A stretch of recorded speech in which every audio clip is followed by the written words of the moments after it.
औज़ुबिल्लाहिमिनश्शैतानिर्रजीम बिस्मिल्लाहिर्रहमानिर्रहीम। अस्सलाम वालेकुम प्यारे बच्चों, आप सब कैसे हैं? उम्मीद है सब अच्छे हैं, अपना काम खूब दिलजमी से कर रहे हैं। आज हम अपना अगला सबक देखते हैं कि अपनी किताबें खोलें। सबक नंबर 3, इसकी हमने कल मश्क की थी। आज मश्क के अगले सवालात करते हैं। उम्मीद है कि आपने वो अपना काम मुकम्मल कर लिया होगा। आज हमने सफ़ा नंबर 17, उसमें क्या उस पर हमने करना है इसमें नकरा और इसमें मारफा। इसमें नकरा और मारफा क्या हैं, मैं ये आपको बताती हूँ।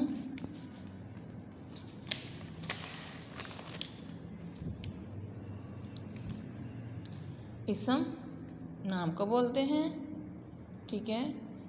नाम दो तरह के होते हैं, इसमें नकरा, इसमें मारफा। इसमें नकरा क्या है? आम शख्स, जगह या चीज़ का नाम इसमें नकरा कहलाता है, ठीक है। जैसे दरिया, दरिया कोई भी हो सकता है।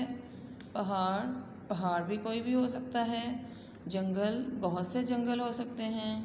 किताब, किताबें भी हमारी बहुत सी हैं। दरख्त, दरख्त भी बहुत सारे हैं। मस्जिद और मस्जिदें भी बहुत सी हैं। लेकिन ये क्या हैं? ये आम चीज़ें हैं, आम नाम हैं। लेकिन जब इनके साथ कोई ख़ास पहचान हो जाए तो वो एक ख़ास नाम कहलाता है। जैसे इसमें मारफा, ख़ास शख्स, जगह या चीज़ का नाम। जैसे रावी, ये एक दरिया का नाम है, तो जब रावी कहेंगे तो ये हमारे लिए एक ख़ास नाम हो जाएगा।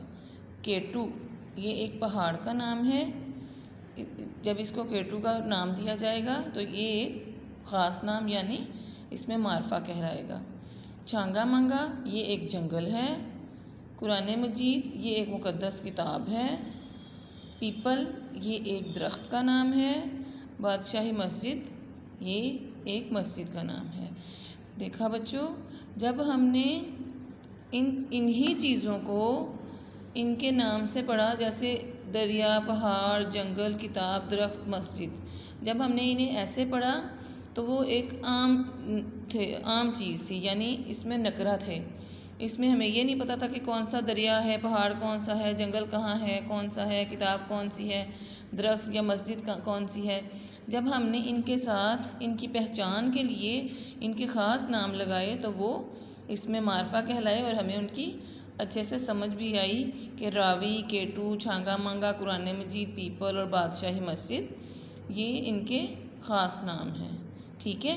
अब इन्हीं चीज़ों को अपने जहन में रखते हुए, इन्हीं नामों को, इसी पहचान को जहन में रखते हुए हम अपने किताब के सवाल नंबर 6 को हल करेंगे। दर्ज झेल में से इसमें नकरा और इसमें मारफा अलग अलग करके जुमले बनाएं। अब ये बताएं, मुज़फ़्फ़राबाद, फरहान, बाग, फूल, बाबे खैबर और दरिया। अब इसमें से आपने मुझे बताना है कि मुज़फ़्फ़राबाद क्या है। जी, मुज़फ़्फ़राबाद एक ख़ास नाम है, तो वो हम कहाँ लिखेंगे? इसमें मारफा में। यहाँ पे आप लिखें मुज़फ़्फ़राबाद, ठीक है। फरहान, ये एक ख़ास नाम है ना, कि हमें इससे हमें पता चलता है कि ये किसी शख्स यानी किसी लड़के का नाम है, तो हम ये इसको इसमें मारफा में लिखेंगे, फरहान। आगे बाग है, तो बाग क्या है? बाग बहुत से हो सकते हैं, इसके साथ कोई नाम नहीं लगाया गया, तो इसको हम किस में लिखेंगे? इसमें नकरा में, ठीक है। इसके बाद है फूल। फूल क्या है?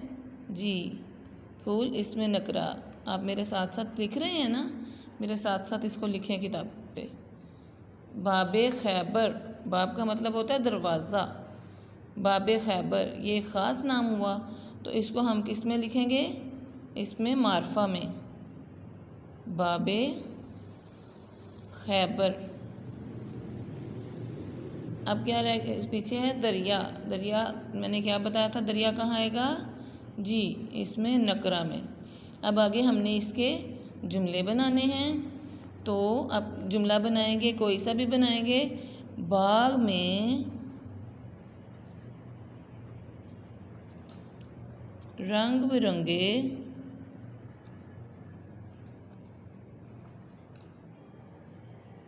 फूल खिले हैं। ठीक है, फूल।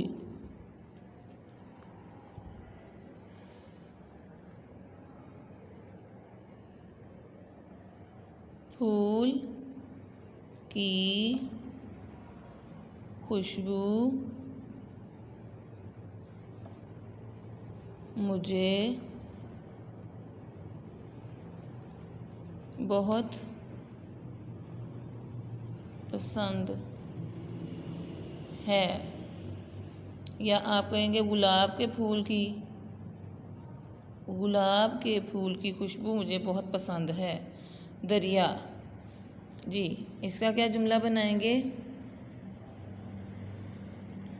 दरिया में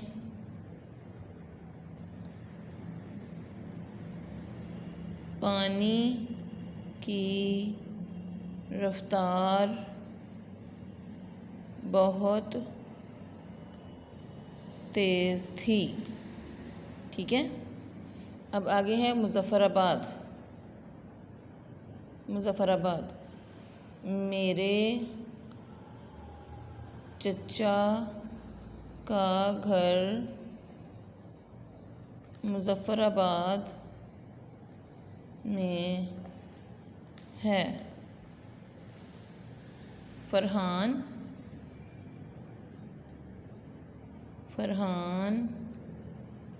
मेरा बहुत अच्छा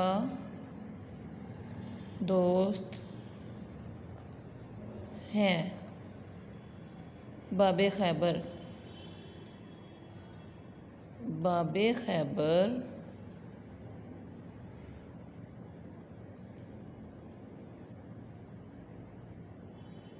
खैबर पख्तूनख्वा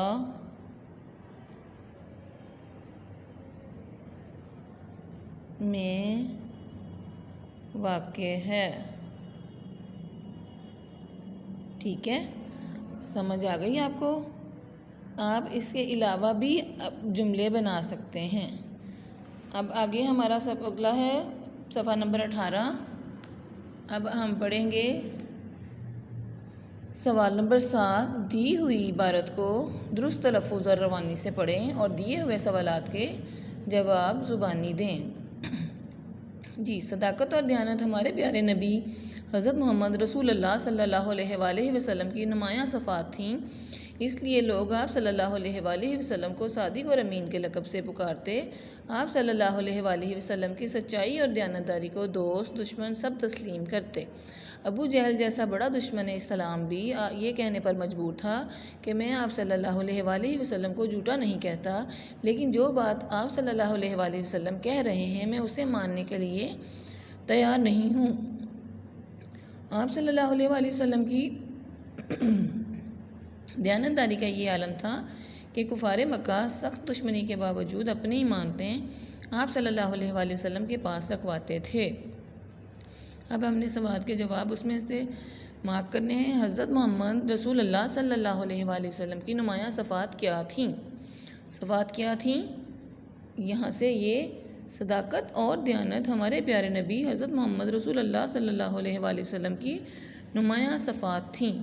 ये सवाल नंबर 1 का जवाब है। लोग आप सल्लल्लाहु अलैहि वसल्लम को किस लक़ब से पुकारते थे? दूसरा, लोग आप सल्लल्लाहु अलैहि वसल्लम को सादिक और अमीन के लक़ब से पुकारते थे। ये दूसरे सवाल का जवाब है। तीसरा सवाल है, अबू जहल ने आप सल्लल्लाहु अलैहि वसल्लम के मुतल्लिक क्या कहा? तीसरा, अबू जहल जैसा बड़ा दुश्मन इस्लाम भी ये कहने पर मजबूर था कि मैं आप सल्लल्लाहु अलैहि वसल्लम को झूठा नहीं कहता।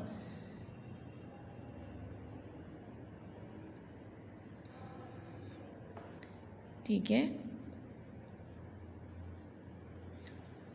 चौथा है सवाल, कुफ़ारे मक्का अपनी इमानतें आप सल्लल्लाहु अलैहि वसल्लम के पास क्यों रखवाते थे?